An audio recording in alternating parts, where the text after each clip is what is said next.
I don't even want to do anymore, sign any more artists to album deals. I don't want to do that. Yeah. I just want to do. What do you want to do? I just want to do singles with options.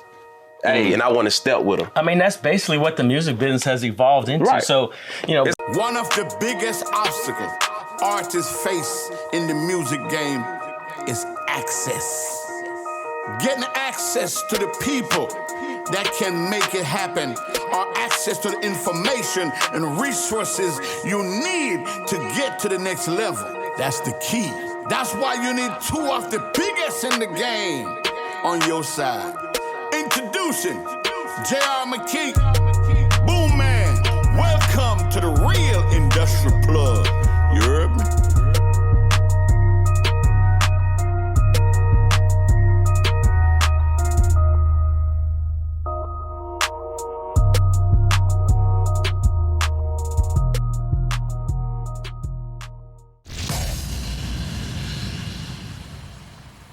I want to move into one last topic with you, Leron. Let's get it. Because we are executives, we do actually have a lot of executives watching us. Right. And so I want to speak to them as well. For what I'm seeing in the industry is all of the major executives are leaving and starting their own shop. You know what I mean? But I want to get your take on what you're seeing, because you do executive deals. Like even an executive also has to have a contract with the record label. big contracts, stock, and so you do a lot of those deals. Like, and speaking to the executive today in 2022, like, what would your advice be to them and how they should move through the industry today? Okay, I mean, it's not much different than our conversations with the new artist. What does that executive want? Right. I don't know have you ever told your story about how you got into the label? You were on the outside and then you went into the label, right? So what? This is a good time to tell it. No, it's important, right? All right, so everybody has their why, and that was your why. I'll try to make it short. You know what I mean? But more or less, I have been, still am obviously, but I have been running my own business for, at that point, maybe 14 years, right?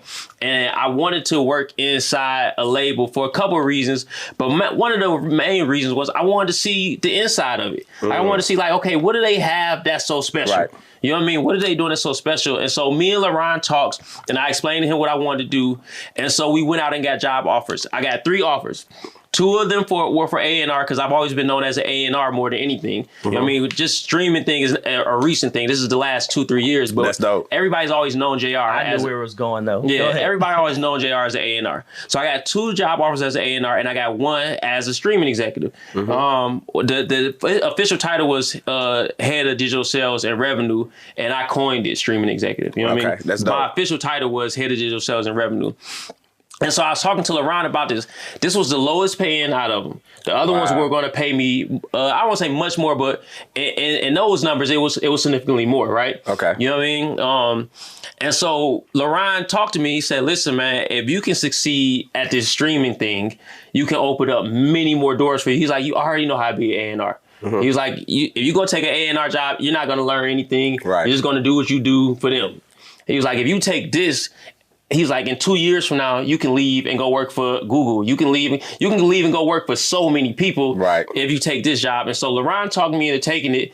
It was the best advice I was ever going to, because that's how the streaming executive was born. That's a dope And I was story. able to be, very successful at that. And that launched, successful. That launched a second career for me. Right. You know what I mean? And so I guess to his point is like, where you have to look where things are going. And that's why I wanted to ask you the question, because I'm like, where are things going? What are you seeing? Because Leron vision is the reason I did that. So I want to tap into Leron vision here on Real Industry Plugs. So what I do is I sit down, just like I sat down with you, and I want to get an understanding of what that executive wants to do. So sometimes with talent like yourself, because you're talent, right? You have a talent in this business. Some others want consistency. I have some clients that are like, you know what? I'm tired out here hustling, dealing with these crazy artists, and I got to hustle for every check I get. I just had a baby or whatever, a wife, got married. I want insurance. I need some consistency for a little bit of time, and I just need a break. Okay, that might be one reason to go in and take a position. Sometimes we may couple it with a label deal and do it that way. Right. So there's no one way or reason to do it. And some people just aren't meant to be entrepreneurs. Right. And I can Right? agree with that. And agree. I have some It clients ain't in everybody. that took a stab at being an entrepreneur, Right. got out for 6 months or a year, is like, nah, this not me. Yeah. I want to go back in. Yeah. So everybody has their why. You gotta be built a certain type of way, You gotta definitely. because as an entrepreneur, you get paid last. Right. Yeah. You support right. everybody else's dream. Right. You Yeah. get paid last. Exactly. So Great not bullshit everybody's drop. built for that. Bomb. Entrepreneur, you get paid last, people. You know what I mean? Okay, so But if you're successful, you get paid well. right, exactly. You get that wealth if you're successful. So okay, Leron, like, if I'm an executive right now coming out of the label system, because that's what I'm seeing, that's the trend that I'm seeing. Yeah. What would you talk to them like? So like when I left Alamo, what was our conversation? Well, without divulging the attorney-client privilege, in general, conversations are, okay, now that you have this skill set, now that you have these relationships, what do you need in order to get to where you're going, right? So in general, I have a take over the world mentality. So I love working with entrepreneurs like yourself who want to take over the world. Right. Yeah. How do we build $1 billion enterprise, right? Not many attorneys talk to their clients like that. Right. And Yeah. so I've helped clients exit $1 billion enterprises. So I know what those multiples look like and how you get there. And Right. when you back into it, and if you really understand it methodically, it's not that hard to do. Yeah. Right. And so I try and tell clients, take your skill set, put our team together that can help you get there. And then what do you need? What's the missing piece? Is the missing piece money, expertise, Right. or what? And then we fill the gap. So, Right. so I want to break this down because for the viewers that's watching, let's let them know what an enterprise is. When you say $1 billion enterprise, A business business that can basically run whether you're there or not. That's not Okay. dependent so on I Boomman. thought it was a business with a bunch of other subsidiary businesses underneath it. It doesn't have to be. Okay. It doesn't okay. have to be. Okay. Okay. So that's good. So basically, it's it's multiple ways to go about it, but there's nothing wrong with working inside of a building, especially if you're looking for consistency.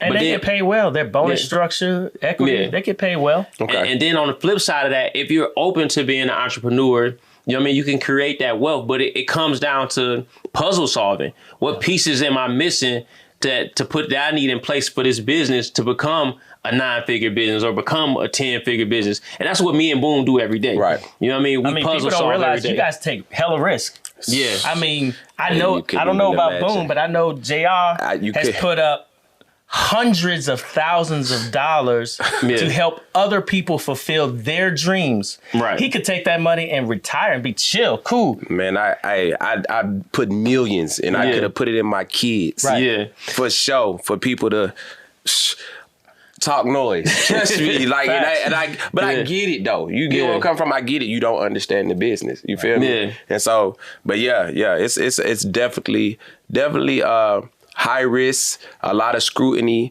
a lot of adversity, a lot of failures, a lot of trials, a lot of trial and error. You know what I'm saying? That comes with being an entrepreneur in this business. And for everybody that wants to be in the music business, I would say proceed with caution. Yeah. Or get a good team of people who've done it before, right? Right, yeah, And that'll because- help you along the way. It intern. lessens your risk. Yeah, exactly. I would, like he did, I would intern, I would learn the business, and I would learn the structure of it. Because see, me, I'm learning every day because, me, a lot of my stuff is ground up. Right. You know what I'm saying? So I deal with stuff from the ground. But as I'm getting, wiser in the business and through experiences, I don't even want to do anymore, sign any more artists to album deals. I don't want to do that. Yeah. I just want to do. What do you want to do? I just want to do singles with options. Hey, and I want to step with them. I mean, that's basically what the music business has evolved into. Right. So, It's back a in the headache, 'cause 60s, I'm not trying to take care of 50s, nobody. It was a singles business, then it went to an album business, and now it's back to a singles business. Right. You're only as good as your last single. Right, because the music is moving so fast and the attention span is so short. And if you're not, I don't know, unless you're a superstar, Yeah. and it's hard for me to tell off the top because, artists are going to jail, what I'm saying? People are getting pregnant, things are happening, and I'm spending all this money on projects, you know what I'm saying? Right. It's not for me to be an independent label and a business owner without a backing from a major or a big bank, it's very costly and strenuous on the business. And that risk is real personal. Right. It's not, you're not having somebody else's, some investors' money. It's your money. But Boom, I would say this to you, because I'm hearing what you're saying, but my thing is we're trying to build catalog. You know what I mean? But I can't build catalog on singles. No, that's not what I'm saying. So I build catalog. No, we know this, right? Yeah. I got a whole distribution company, right? But my thing is as I'm doing these deals, I'm doing them with options. I'm not jumping in from the ground level, I don't want to do that. Like what I want to do is I want to do a single. You want to test the water first. I want to do a single with an option. I hate those deals. That's what I want to do. Single with an option. Yeah. Now, if that does well, I want to do another single with another option. If that does well, now we can do an album. Oh man, I don't want to do. I'm not jumping in trying to commit myself to 4-5 albums and you don't do well. But the labels, my money tied. The labels is never committed because you can always drop the artist. Right. But see, I have this argument with labels all the time. Like from the ground up, you don't understand the psyche of an artist, though. It's almost like, hey, I signed your label. It's you. They feel entitled because of the album. Because I'm signed. It's basically like I surrendered my life to you. Yeah. So since I surrendered my life to you, you better surrender yours back. Yeah, but it goes back to determining or deciding to do business with an artist who wants it as much as you and who understands the plan. You got to say, look, the plan is going to be, we're going to put out up to 5 singles and hope something hits. But see, I don't want to make that plan because in between that first and second song, I don't know how many drugs this boy is on. Oh my God. I don't know. I don't know what kind of baby mama drama, what kind of psycho this person is. I don't know because the mental health ever since COVID, I don't know what was in the water. But hey, these folk out here tripping. You always have the option to drop them. Then when you drop them, always has the ultimate leverage. I dropped the artist. Look, I got an artist right now. Right now. No, I'm going to speak. Yes. I got an artist right now. Asked for a release. I spent damn near close to $100,000. Gave him a release. Didn't get my money back, and he goes making posts with my ex-label. Whoop, whoop, whoop, whoop, whoop. I'm like, did this nigga? Hey, man, maybe he's trying to market. Maybe he using his marketing. It's insane. That's what it's insane. Like, I didn't give you money and put money in your pocket. I ain't made no money. It's crazy. Shit is crazy. So I don't want to be that attached. It goes back to just human nature. Like, you can't please everybody. And no matter how much you give, the first time you say no, it's like you never said yes. Exactly. Just try and be fair. But I just good at night. That's I just know where my energy at, my spirit is at. I don't want to be that attached unless I know. Okay. Unless I test the waters and know, hey, this ain't even about the contract. Yeah. That's what it got to be for me. This ain't even about the contract. We do it. So, hey, I respect what you did for me. Can we do it again? Right. Yeah. Right. Oh, for sure. Let's do it again. Oh, I respect you did it twice. Hey, man, can we do something bigger? Oh, yeah, we can do something.